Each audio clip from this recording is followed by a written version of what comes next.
Hey everyone, PTL's here.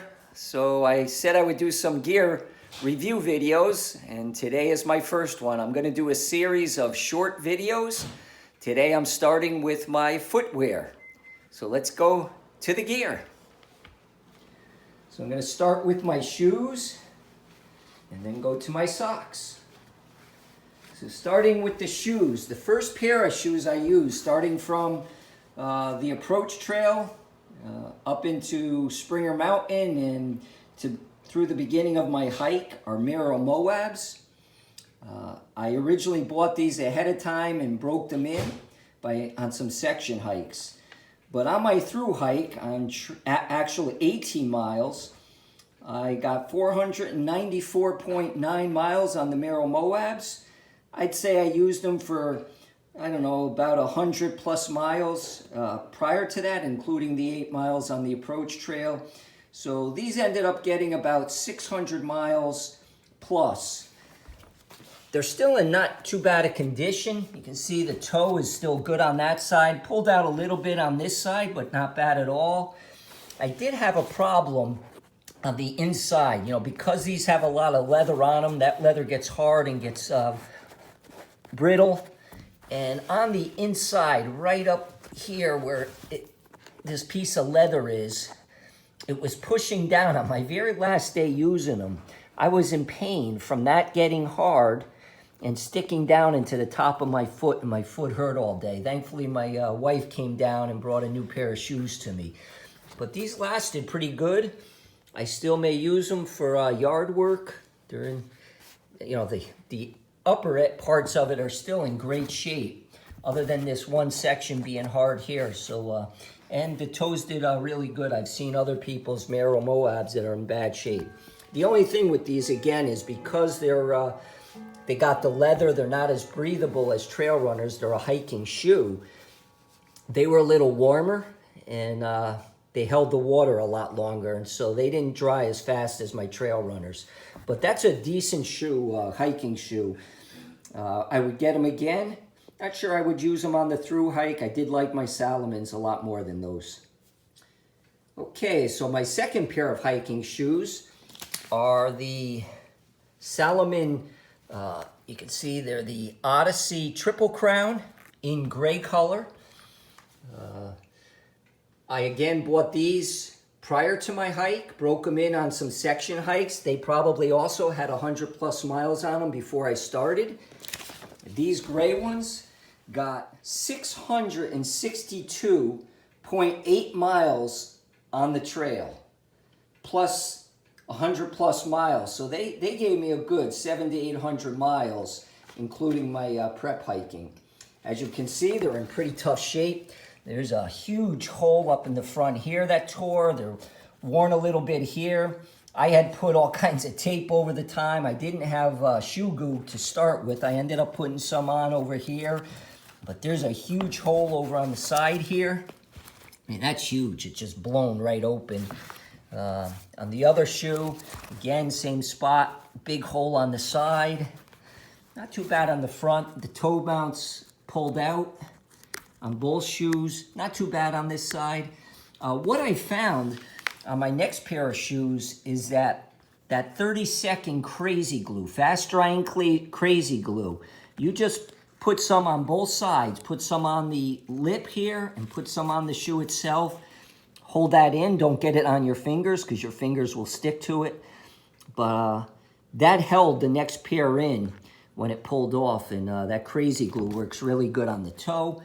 Shoe glue works good on the material to put it on there and hold it together. I was using tape mostly on here, and the tape kept falling off on me when it got wet.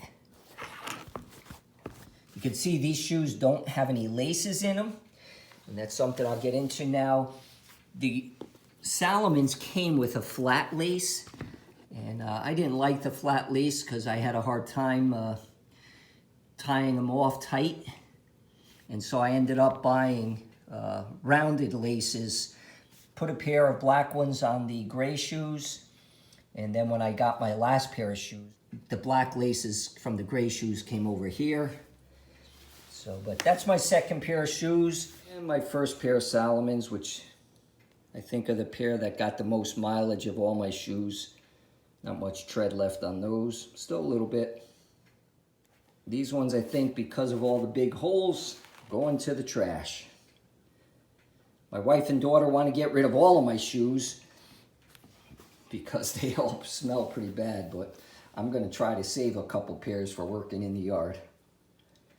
And here's my third pair of shoes. Again, they're the same shoe, Salomon Odyssey. Triple Crown. You can see they say magic on them, and that's because of the color. So it's basically the same shoe as the gray ones, just in the multiple color style. The reason I got the colorful ones was they were on sale. As you can see, these aren't in bad shape. There's a little bit of tearing right here on the edge, but that wasn't any problem. The toe on both of these pulled out. Actually, this toe on this shoe, it has a rip in it. It ripped down here and it pulled all the way out. And again, we put a little crazy glue on there, 30-second drying, and that held the rest of the time I used these shoes.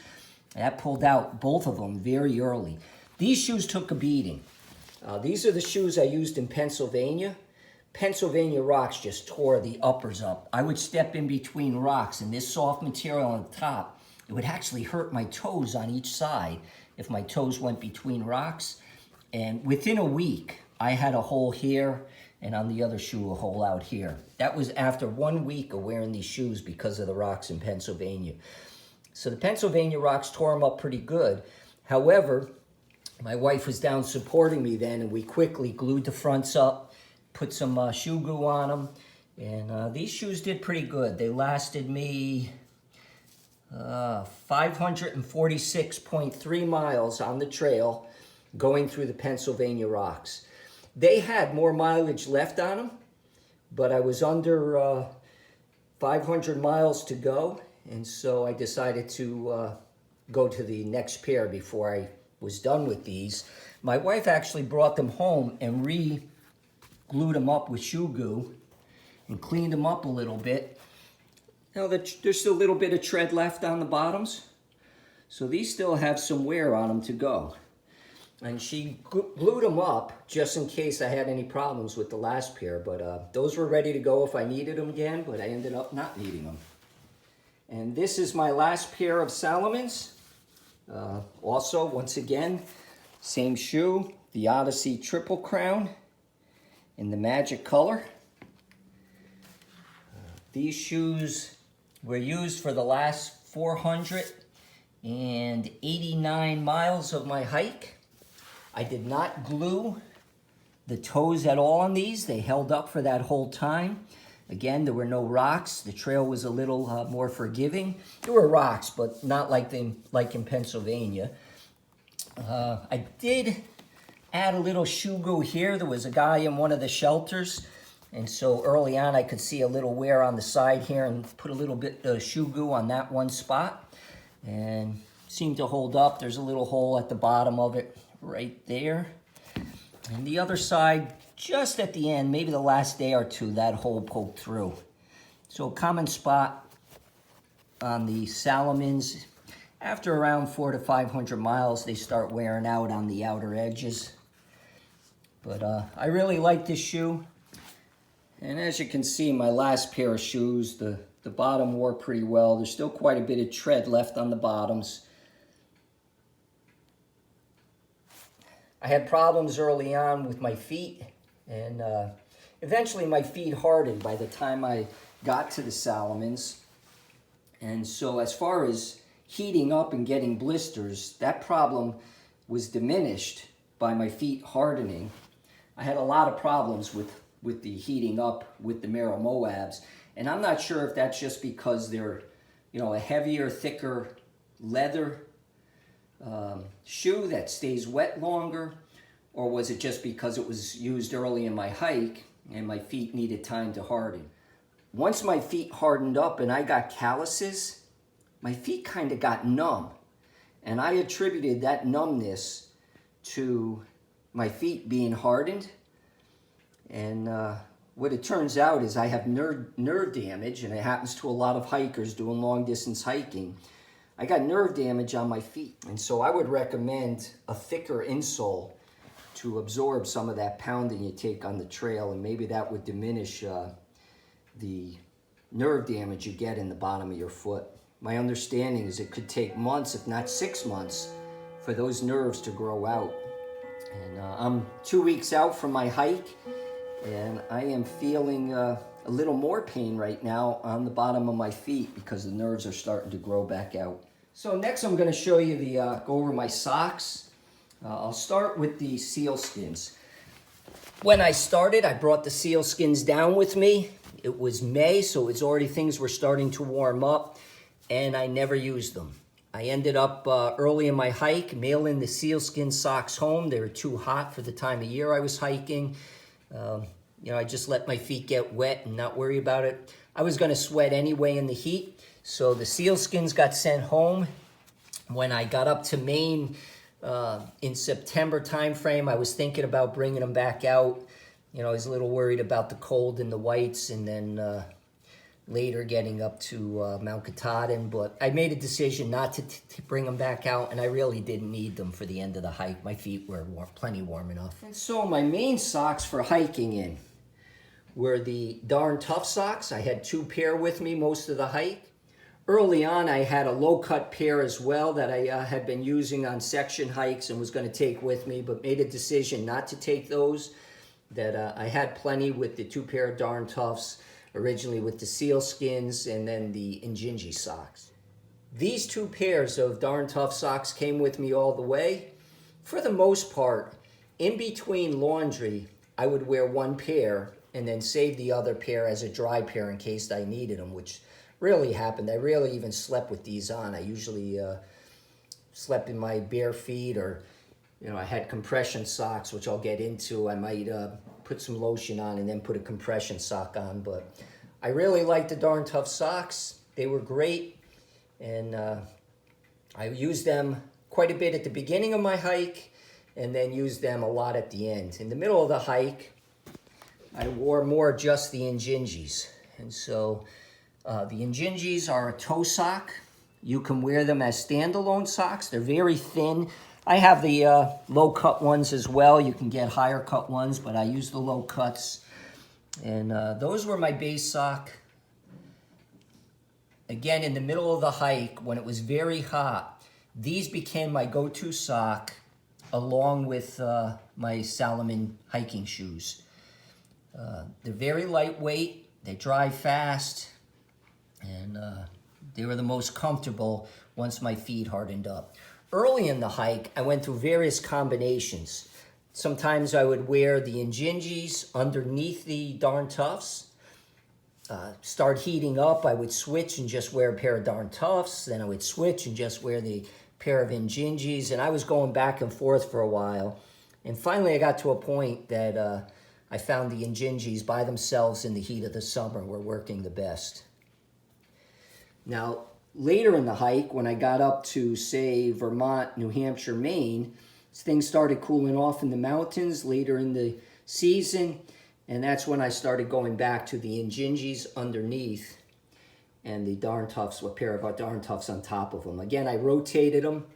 I'd wear 1 pair of Injinjis, for 3 to 5 days with one of the Darn Toughs over them. Do my laundry, those would get washed. And then I'd rotate to the other pair of Injinjis and other pair of Darn Toughs. So I was rotating them back and forth. I will say these Injinjis are very light. They're not going to probably last you a whole through hike. I ripped through 2 pairs of the right sock on my original pair of Injinjis.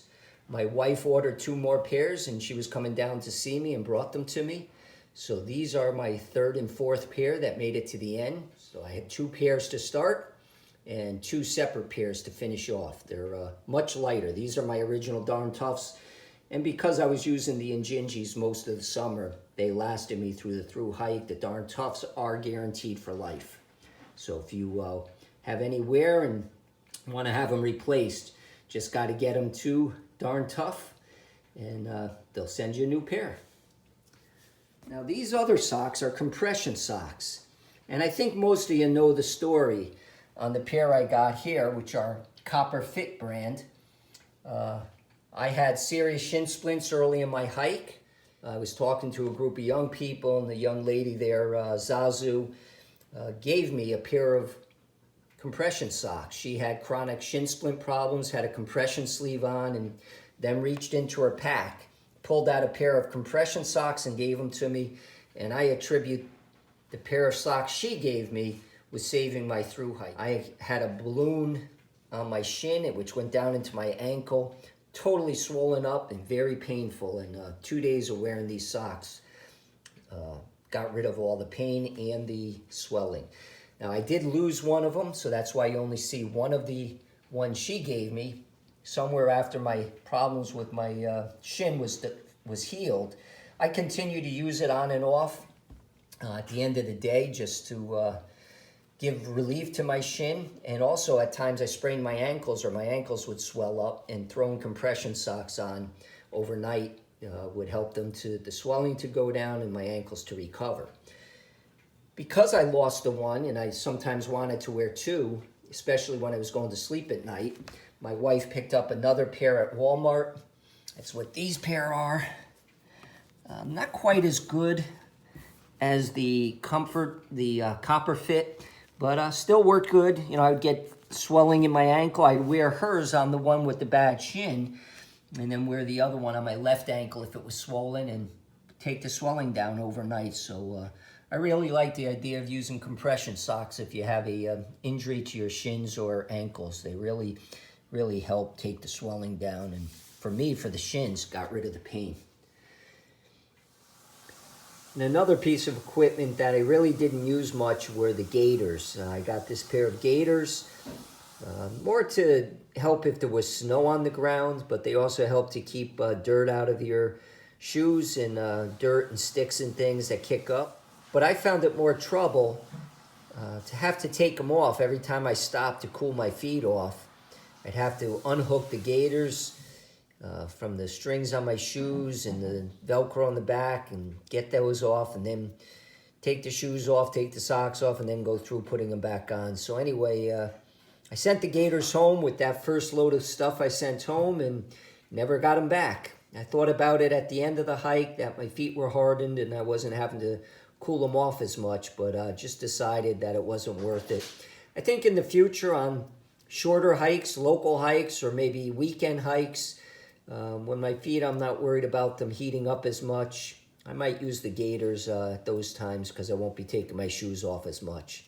And the last piece of equipment I had for my feet were these Aegis Max Booties. I'll show you the label in a minute, but these booties were awesome. They're very lightweight. You can get them online. You do have to order them. They come from overseas, so make sure you order them if you're going to use them in time. And a couple hikers had recommended these. You know, I didn't have a lot of cold nights, a few of them early in my hike. And I did get into some pretty cold weather toward the end of my hike, sleeping on a couple of the mountains in the White Mountains, as well as some of the cold weather in Maine. So there were a few nights where I wore these booties in the cold weather, and they were enough to keep my feet warm and keep me warm. And there's the insignia on the inside of the booty. They're Aegis Max. And I strongly recommend these if you're going to be out there in the cold for sleeping, and not to walk around with. I don't recommend you wear these when you're walking around, but for climbing into your sleeping bag and keeping your feet warm, these are great little booties. So that's it on my foot gear. One thing I will say is that, praise the Lord, through my whole hike, I didn't get one blister. I've had blisters before. In a section hike, I got really bad blisters in Connecticut, and boy, that hurt. And it took about a week for that to heal up, and one of the most painful things to your feet is getting a blister. So I had a lot of problems. I know there were a lot of prayers, and the prayers and the carefulness on my feet, you know, I stopped an awful lot, rested, soaked them, and I didn't get one blister. Got a lot of serious calluses, which are still healing up, but not one blister. Something that helped, I used this Gold Bond friction defense. It's basically a foot glide. You can get the Foot Glide brand, or this is cheaper. I think we got it at Walmart, but I've gone through a couple of these. But whenever my feet heated up and I stopped and took my shoes and socks off, I covered my feet in this stuff, and it helped a lot. Another thing I did is each evening and each morning, I rubbed Eucerin, which is a lotion, into my feet. And this stuff is really good. It's scentless, so I didn't have to worry about the scent attracting animals, and really helped my feet a lot. So between using Eucerin and a Foot Glide or Body Glide on my feet, helped a lot and helped me to avoid getting any blisters. So that's my foot gear. Hope it helps some of you out there, and praise the Lord. Have a great day, everyone.